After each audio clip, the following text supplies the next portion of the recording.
Natabunan ng gumuhong lupa ang isang bahay sa sitio Tagoon sa Cebu City. Ang masaklap, nasa loob pa ang isang pamilya. Nahukay na ang mag-asawa at panganay nilang anak. Live mula sa Cebu City, nasa frontline ng balitang yan, si Dave Abuel. Dave, ano ang sitwasyon dyan sa kinatatayuan mo? Cheryl, kung mapapansin mo, madilim na dito sa kinatatayuan ko sa sitio Tagoon, Cebu City.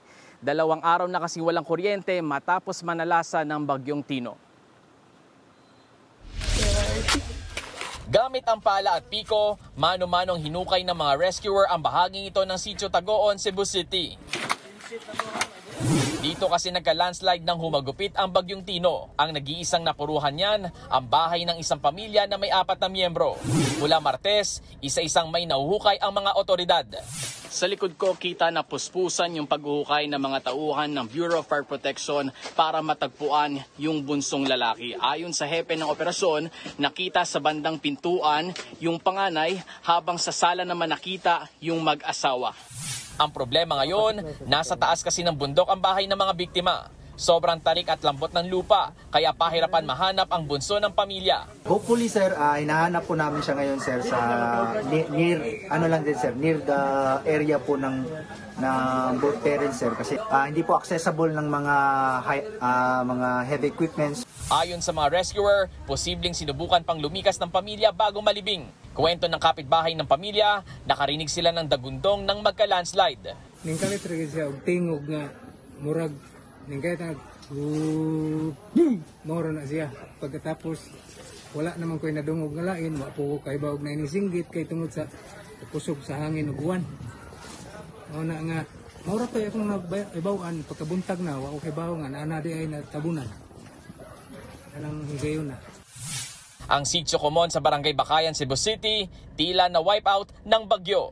Una nang nakuha riyan ang 13 nasawi. Ang iba namang residente, wasak na bahay ang binalikan. Balot pa ng makapal na putik, nagkalat din ng debris. Mga sanga ng puno, kaya ang mga Cebuano naiyak na lang. Hindi alam kung paanong babangon matapos padapain ng bagyo.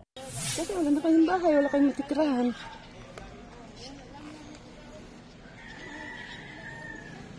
Yun lang, tapos wala pa kami pera.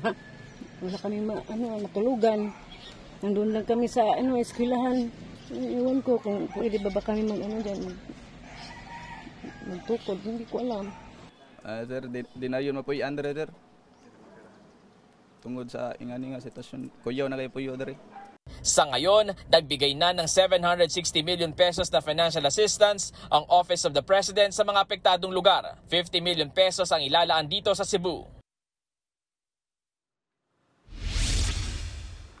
Cheryl, sa huling tala ng Visayan Electric Company, 73% na ng mga customer nila dito sa Cebu City ang na-restore na o naibalik na yung supply ng kuryente. Inaasahang madaragdagan pa yan sa mga susunod na oras o araw. Cheryl. Maraming salamat, Dave Abuel. Mga kapatid, Cheryl Hosing po.